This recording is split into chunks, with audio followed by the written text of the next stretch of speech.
Welcome to the Talent Optimization Podcast, the go-to podcast for CEOs and HR professionals wanting to bridge the gap between the strategy and tactical implementation of talent optimization within their organizations. Through interviews, predictive index, and personal experience, your host, Tracy Shirk, helps you discover the facets of talent optimization from both a CEO and HR perspective to truly create the dream team for your organization. Are you ready? Let's get started. Welcome to the Talent Optimization Podcast, and welcome to June. We have 5 Thursdays this month, so we get to spend some time together really digging into hiring. So that's what we're going to focus on this month. And with that being said, we've kind of been in this series where we're talking about what are not just the mechanics of hiring the right person and setting individuals up for success, but also what does that mean from a cultural standpoint and ensuring that the folks that we're bringing in are at that, want to curve, that they want to be at work, and that we're really paying close attention to the applicant experience and to the employee experience. So with that being said, welcome to the show. Again, my name is Tracy Shirk, and I'm the Chief Talent Officer here at Elevated Talent Consulting. So this week, we're going to chat a little bit about how do we set up an interview process to truly be successful. And guess what? There are a number of things that we need to do when we create the HR foundation, as we talked about last week or a couple of weeks ago when we talked about the audit and the HR infrastructure. So back in episode 120, we talked about the job assessment and how we assess what the specific job needs. Well, guess what? That goes into creating the job description, and that goes into really coming up with what are those interview questions that are needed as we prep for the interview process setup. So what is an interview process setup? Essentially, it's setting up the process. It's training our leaders on how to do the interview. And it is ensuring that we have those right questions, that we have a scorecard, that we have everything that we need. So by the time that applicant walks in our door or jumps on our Zoom screen or jumps on the phone, we are set and ready to go. We know exactly what we're hiring for. We have, again, those questions ready. And we also have the calibration and the clarity from our team as to who it is that we're hiring. So before we jump into the process piece of it, I was consulting with a client that was hiring a marketing person. And so this is a smaller organization. And as we're talking about this marketing person that they're going to bring in, there's a lot of different things that go into marketing. Is it graphic design? Is it writing copy? Is it playing on the back end of a website and email automation, right? All of the things. And what kept coming up was, I said, you are trying to hire a unicorn. And they go, no, we're not. This is exactly what we need. And so kind of back and forth, the aha that they had after a couple interviews was, yes, indeed, we are looking to, hire somebody from about 3 different skill sets from a behavioral standpoint and from, that education standpoint as well. So whenever you are getting ready to do an interview, get really clear on what are the priorities, right? So in those interview questions, really know, hey, this is the number 1 thing that we need this person to do. Here's the number 2 thing that we need this person to do. And here's the number 3 thing that we need this person to do. And they're in this priority order. Because what happens is it becomes really easy to say, oh, but they can do all these other things, but it's not the core job. And that creates a huge issue where we do not have a fit to role and that individual ends up turning over. And we know that over 50% of staff turn over within the first 90 days. So we don't want to have that. So if you're listening for steps today, I do have steps for you. And of course, we have a course for you as well that walks through each of these.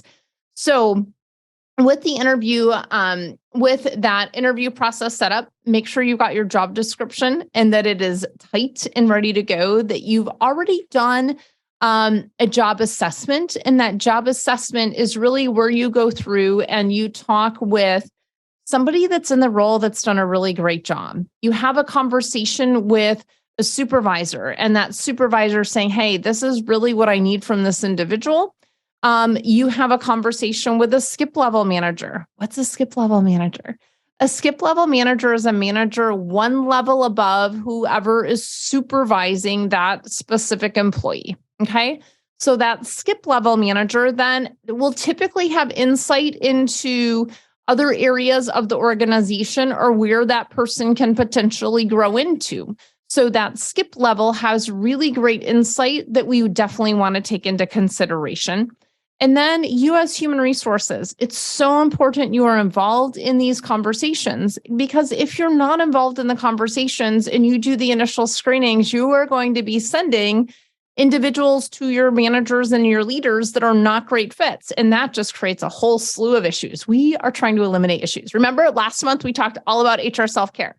HR self-care does not mean that we send the wrong people to the supervisors because they didn't take the time to tell us what they needed. So your communication skills, just from listening to our podcast and practicing some of this, have improved within what we are doing. All right. So again, the interview process setup is setting up your leaders and the individuals coming into the organization for success. So with that being said, what exactly is it that we need to look at when we create our interview questions? So there's really three key areas we look at. One is, what are the natural behaviors that the individual needs to be successful in the role? We call that the head. The second is looking at and saying, what is the culture of the organization and how do we wrap that into our interview questions? And then the third is specifically looking at the briefcase, right? What are those skills, those abilities, the experience coming in that you must have for this individual to be successful? So I think the best way to do this is just to tell you a story.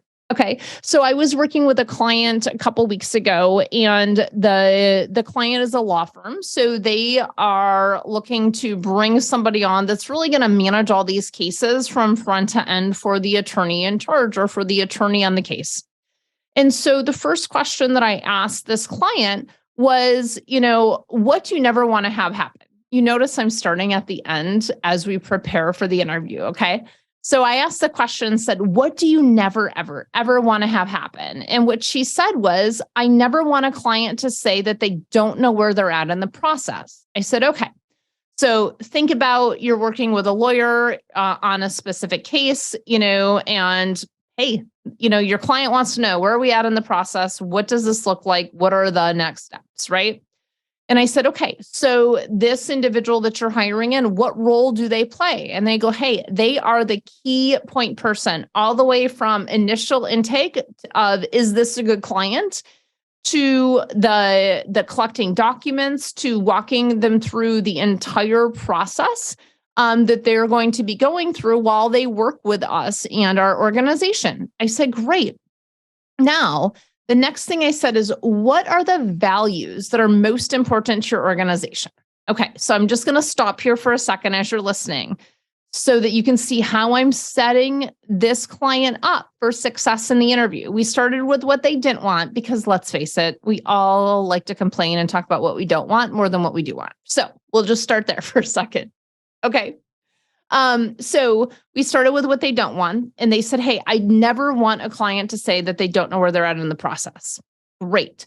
So what are the values that you do want that ensures that a client has a really great experience and a great client journey all the way through this process?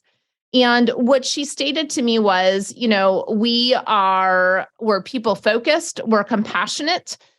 Those are two of our key core values that we specifically have.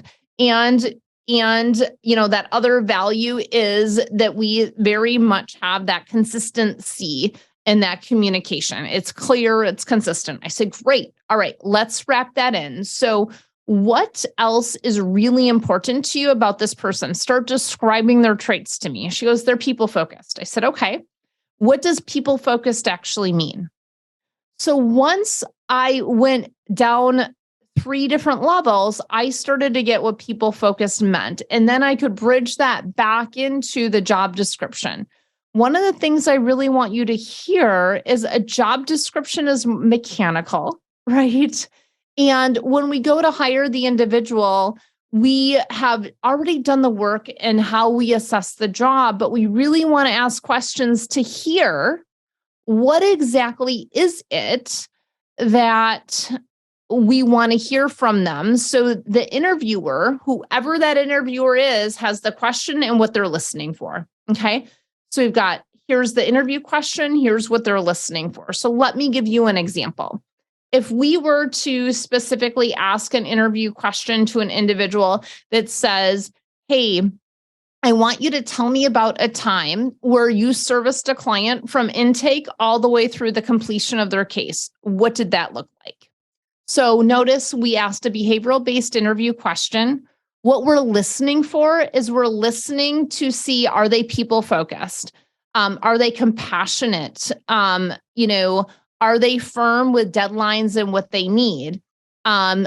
Did they communicate ahead of time to the client on what they needed? And did they follow up when they didn't have the details that they needed? So that's what we are listening for in that question, right? So that's a key question that's getting at, if we step back a second, we talked about the natural behaviors of an individual. So those natural behaviors are communicating ahead of time. They're detail oriented, right? And they're sending that information ahead of time. So they're analytical. We're very specifically listening for their people focus. So that's something that we're listening for. From a skill set standpoint, we're also looking to say, hey, can they follow a process all the way from beginning to end? And that compassion then is a core value. So what's happened here is we have hit on the head. What are their natural behavioral styles? What's the culture of the organization aligned with their specific culture, which is the heart? And then we looked at the briefcase. What skill sets do they have?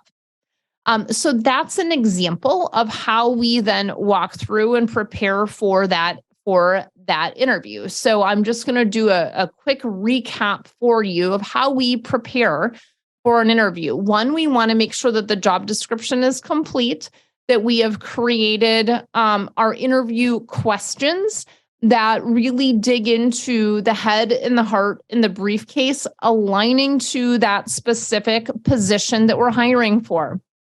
When we're writing those interview questions, we like to start at the very end. Sometimes it is, what exactly do you want this to look like? But sometimes we start with, what do you never want to have happen that this person is responsible for? Great. Now, if we flip that and start to talk about what does this person need to do to ensure that that never happens and we meet the business objectives, what does that look like? And then we can get all of the traits, we can get all of the job duties, et cetera, line that back to the job description and come up with our questions. Now we have our interview questions and what we're listening for within those interview questions. And that's a great way to set up for that interview process. So the next piece of this is we need to train our managers and our leaders on how to interview. So there's so many questions that are not okay questions to ask because they're out of compliance and they are going to find out information that has individuals in a protected class, right? So we need to ensure when we're doing the interview process setup that we're training our managers on what they cannot ask. And so one of the best ways to do that is we have a training that we call our red flag training. And I love this training because it gives them all of the what not to do list, the don'ts list. And sometimes that don't list, especially when we line it out for them, it's like, oh my gosh, I've actually asked that question. Like, hey, did we go to the same high school? You look really familiar to me. Okay, you just found their age, right? And let's say that that's a Catholic high school. And now all of a sudden we found out, hey, the potential of their religion, right? So those small talk conversations, we want to ensure that we're building strong relationships, but we're not doing it in a way that we are crossing that line of protected classes. Can this be a tightrope? Sure. But it doesn't have to be if we have the right training and the expectations of our leaders, and we're really looking to connect personally and build that strong relationship right up front. So With that being said, I just want to thank you so much for joining us today as we chat about this. And of course, we're not going to leave until we talk about our key takeaways for executives. And so the key takeaway that we have for executives listening in today is to create the space and time to truly define your job roles and to define the interview process. Who's doing the interviews? Have all of your supervisors and or staff that are interviewing, have they been through an interview training? If not, get that scheduled because it will save you a lot of pain on the back end. The other mistake that we see organizations make is they have HR do all the interviews, all the hires, and then just send them out to the departments. Please don't do that, because what happens is the hiring manager never builds trust with the employee that they are now responsible for. So we definitely want the hiring managers or the manager that is responsible for the employee to be the one that gives them the offer letter. And we'll talk about that in a couple of weeks. So for our HR folks listening in, we want you to lead the conversation. We really want you to say, hey, if I don't know enough about this role to make a great hire, I need to go ask more questions. I need to get more definition from what this role is in the head, in the heart, and in the briefcase to really understand what's needed so that we can truly bring them in and wrap them into the organization. And of course, this is all laid out in a cohort fashion inside of our Hire program. We do have a standalone course as well that you can find in your show notes today. If you want a great story, and really dig into a $500,000 problem that, one of our clients solved, go back and listen to podcast number 121, where Sam shares, hey, we solved a $500,000 problem by slowing down the hiring process, getting really, really clear on who we're bringing in, and then creating an onboarding process to ensure that the individuals were really well trained. So with that, thank you so much for joining us today. And we cannot wait to see you inside of the Hire program, which will start on July 11th. And of course, right back here for our podcast next week. Have a great one.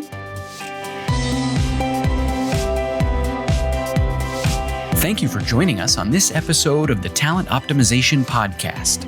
You'll find more tools and resources for CEOs and HR professionals looking to bridge the strategies versus implementation gap of talent optimization at elevatedtalentconsulting.com. We've also created a free, valuable resource for you to begin bridging the gap called the Talent Optimization Foundation Membership Program. You can access it for free at elevatedtalentconsulting.com/foundation. Be sure to tune in next week for another episode to learn more about talent optimization and creating a dream team for your organization.